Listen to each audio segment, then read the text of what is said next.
हाय नमस्कार everybody, how are you, how do you do. I am fine everybody. काल काय video केलाच नाही, काल माझी तब्येत बरी नव्हती. काल मोबाईल पण हातात घेऊ वाटत नव्हता. हे घसा हे सगळं जाम झालं ना, हे दुखतंय बहुतेक आतमध्ये का नाही. मला असं गरं पडल्यासारखं वाटायला लागलं, जसं तोंडामध्ये गरं पडतात का नाही तसं. माझं पहिलं तोंडला यायचं, आता तोंड येत नाही, आता नरड येतंय. काल का नाही आवाज पण निघत नव्हता माझा, असं आतून जखमा झाल्यासारखं वाटत होतं. मग औषध घेतलं, काल काय व्हिडिओ केलाच नाही. म्हणलं चला आज व्हिडिओ करावं. बऱ्याच दिवसानंतर का नाही आज आपल्याकडे पाऊस आलाय. ऊन येतंय, पाऊस येतंय, ऊन येतंय, पाऊस येतंय. वातावरण घड्याळच आहे. आणि इथं बघा कावीन बुंगी पावसात खेळते त्या. आणि छकुलीला बघा कपड्याच्या घड्या घालायला सांगितल्या, तर कपड्याच्या घड्या घालत नाही का, तर तिनं लपून बसली. का ग, घेऊन ये कंगवान तेलाची बाटली घेऊन ये. छकुल्या पडली का. सकाळी सण्याला लय मारलं मी, लय म्हणजे लय मारलं, लय वैताग देत होता. कोणची वस्तू कशी वापरावं काय कळतच नाही लेकरांना. महागा मोलाच्या वस्तू आणायच्या आणि उगा नासधूस करायच्या. छकुलीचा बाप तसल्या सेंटच्या बाटल्या घेऊन आला होता. ते त्यांना 2-3 दिवस आंघोळ भेटत नाही ना, त्याच्यामुळे त्यांना का नाही अंगावर मारायला सेंट आणला होता. कसं त्यांच्या गाडीमध्ये पॅसेंजर पण बसतं ना, लांबचा प्रवासी असल्यावर. मग ती त्यांचा खर्च काढतात, जेणेकरून त्यांना समजा त्यांचा चहा पाणी असेल, बिडी काढी असेल, परत त्यांचा नाश्ता पाणी हे त्यांचं शिटं जर भरली ना तर मग त्यांचं भागतं चहा पाणी. मग त्याच्यातूनच त्यांना काय केलं, आणि कसं कारभार 2-3 दिवस येत नाही तर घरी, मग त्यांना तेवढे 2-3 दिवस आंघोळ पण भेटत नाही, काहीच नाही. मग ती काय करतात, सेंटच्या बाटल्या आणतात. तर ती घरात विसरून राहिली का काय कोणास ठाव काय झालं.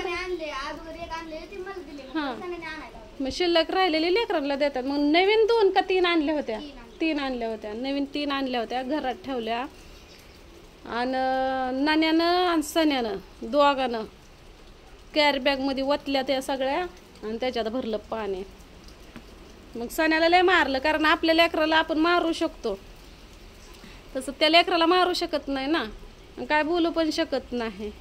मग त्यांना शिक्षा दिली म्या. आधी सण्याला लय मारलं, आणि सण्याला म्हणलं सगळा वटा झाडून काढायचा. मग वरचा वटा खालचा वटा परत घराच्या कडून त्यांना फाडलेली कागद. लय दिवसाचा राग म्या एकदाच काढला. छकुली म्हणत होती सण्याला कशाला मारलं, नण्यानं खोड काढून दिली. म्हणले मी ऐकलं. मी म्हणलं बाय तसं नसतं म्हणलं. मी सण्याला मारलं काय जरी केलं तर ते सण्या माझ्या जवळ येईन, पण नण्याला मारून जमत नाही म्हणलं मला. कारण ही तर त्याची आई आहे का म्हणलं, त्याच्या आईनं मारलेली वेगळी गोष्ट असते, म्या मारलेली वेगळी गोष्ट असते म्हणलं. त्याला असं वाटेल की बाबा माझ्या आई नाही आणि तोवर मावणं मारते. कसं असतं, जीव लावलेला दिसत नाही, पण दम दिलेला ही ती लगेच दिसत असतं, बरोबर आहे का नाही. त्याच्यामुळं मी त्या लेकरांना मारत नाही, काय नाही, लांबून आपला दम देते म्हणजे काय खोड झाले तर 1-2-3-4 वेळा सोडून देते. पण कसं आहे, मी सण्याला मारलं तर ती भ्या लागलाय तर सण्या कुठं जाऊन बसले ते कुणाच. सोनी म्हणली मम्मी त्याला नको काय म्हणू, ती लगेच का नाही त्याच्या मम्मीच्या बगलत बसतोय, आणि मग त्याची मम्मी आम्हालाच खवळते. आम्हालाच खवळते. मी म्हणलं खवळू दे म्हणलं, तसंच असतंय म्हणलं. तर मला एक कमेंट्स आली होती की तुझी बहीण कुठं जाती ती बघ. मला ते कालच व्हिडिओ करायचा होता, पण काल काय व्हिडिओ करणं झालंच नाही. तर माझी बहीण का नाही दवाखान्यात कामाला जाते. ऑल इंडियानं बघितलंय, महाराष्ट्रानं बघितलंय, आमच्या सपोर्टरनं बघितलं, बहुतेक तुम्हीच बघितलं नसन तर तुम्ही एकदा जीवरमध्ये स्टँडच्या शेजारी स्टेशनच्या समोर दाताचा दवाखाना आहे, त्या दवाखान्यात जाऊन एकदा चौकशी करा. असं कसं असतं माहिती आहे का, कमेंट्स करणाऱ्याला चांगलंच ओळखते की कोण आहे काय आहे. म्हणजे लोकांना जे नावं ठेवायचं ते आपले जवळचेच लोक नावं ठेवतात, आणि जवळच्यांना नावं ठेवलं ना तर लांबची लोक त्याचा जास्त फायदा घेतात, बरोबर आहे का. ह्याचा व्हिडिओ मला कालच बनवायचा होता, पण मला ते काय जमलं नाही. बघ कसं असतं माहिती आहे का, एखाद्याला त्रास द्यायचा म्हणलं ना एखाद्या माणसानं जर ठरवलं ना की ह्या माणसाला त्रासच द्यायचा, मग ती कोणच्याही, आणि एखाद्यानं जर ठरवलं ना ह्याच्या संग भांडण करायचं, ती काही पण कारणावरून भांडण करणार, त्रास देणारा माणूस कसा पण त्रास देणार. त्यामुळं त्रास देणाऱ्या माणसाला किती त्रास द्यायचा तेवढा द्यायचा. आपण त्रास होत नाही म्हणून आपण सहन करायचा, होतच नाही, आम्हाला लाजच नाही. कुणी किती काय का बोलं ना, आम्ही बहिरे म्हणायचं, गप बसायचं. आंधळ्या पुढं किती जर डान्स केला ना तरी का नाही त्याला फिलिंग्स येणार नाही की आपण डान्स करावं म्हणून, किंवा ती म्हणजे आता काय कुणाचं मन दुःख होत नाही मी, पण एक उदाहरण म्हणून मी सांगितलं होतं. आता मला दिसतच नाही, मला डोळंच नाही, माझं डोळं फुटलं तर माझ्या पुढं किती जरी मोठं ही जर नाचकाम केलं तर मला दिसणार आहे का? ती नाही दिसणार. असंच म्हणून राहायचं. त्रास देणारे सुखी राहतात, मग आपण का त्या गोष्टीवर विचार करत बसायचं आणि तसा मरायचं? बरोबर आहे का नाही? आपण नाही कुणाचं ऐकायचं.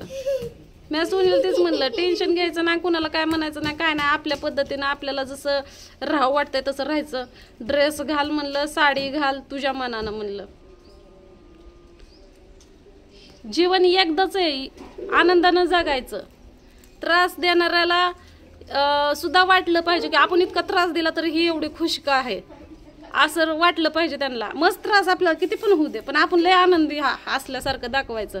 आपल्याला इतका आनंदात त्या माणसांना बघावं ना, तर त्या माणसाला सुद्धा का ना स्वतःची लाज वाटली पाहिजे आणि ती माणूस म्हणलं पाहिजे, ह्याला असं कोणचं म्हणजे काय खात्यात ही लोक आणि काय केलंय ह्यांना, असा कोणचा यांना मंत्र सापडलाय की आपण इतका त्रास दिला तरी हे लोक हसत खेळतच मस्तच हायते, असं त्यांना विचार केला पाहिजे. पुन्हा कसं असतं माहिती आहे का, ती लोक का नाही मला मजबूर करतात की मी माझ्यापाशी तुला ठेवू नये म्हणून, आणि मी पण रागाच्या भारामध्ये तुला घराच्या बाहेर काढायला बघत होते. म्हणलं नको, हिच्यामुळे आपल्याला त्रास होतोय. म्हणजे मी त्यांच्या मनासारखं करत होते. मी तुझ्या मनाचा विचार केला का नाही, मी मला त्रास होईल म्हणून मी त्यांच्या मनासारखं करत होते. मग आपण त्यांना जे वाटतं ते नाही करायचं, आपल्याला काय वाटतं ती करायचं. आपल्याला काय वाटतं, मटण खायचंय, खायचं मटण. आपल्याला वाटतंय साडी घालायची, साडी घालायची. आपल्याला वाटलं ड्रेस घालायचा, ड्रेस घालायचा. आपल्याला काय वाटतंय, लोकांसाठी, आपल्यासाठी कोणी आहे का? आपलं कोणी ऐकतं का? नाही, आपलं कोणी ऐकत नाही. मग आपण का कुणाचं ऐकायचं? आपण मी कुणाचं नाही ऐकायचं.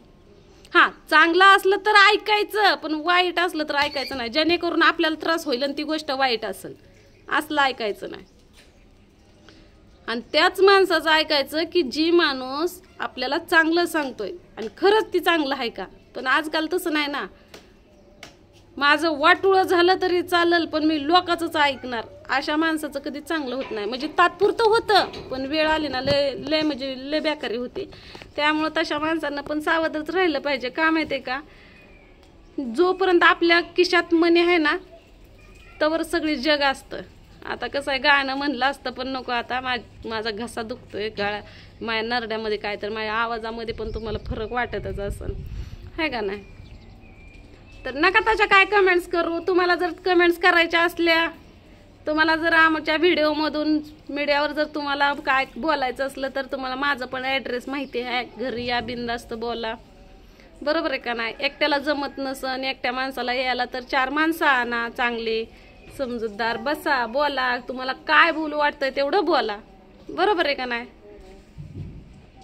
तुम्ही नका तशा कमेंट्स करू, आम्हाला वाईट वाटेल असं. आम्ही पण नाही तुमच्याविषयी काय बोलत, आमची तर काय गरज आहे. जर तुम्ही आम्हाला नाही काय बोलला तर आम्हाला काय पिसाळ्याला कुत्रं चावले का तुम्हाला काय बोलायला?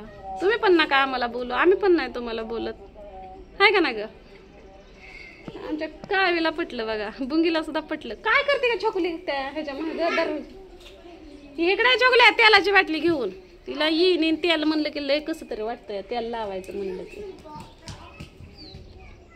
तर चला, ह्यो व्हिडिओ इथं संपला. भेटू आपण पुढल्या व्हिडिओमध्ये.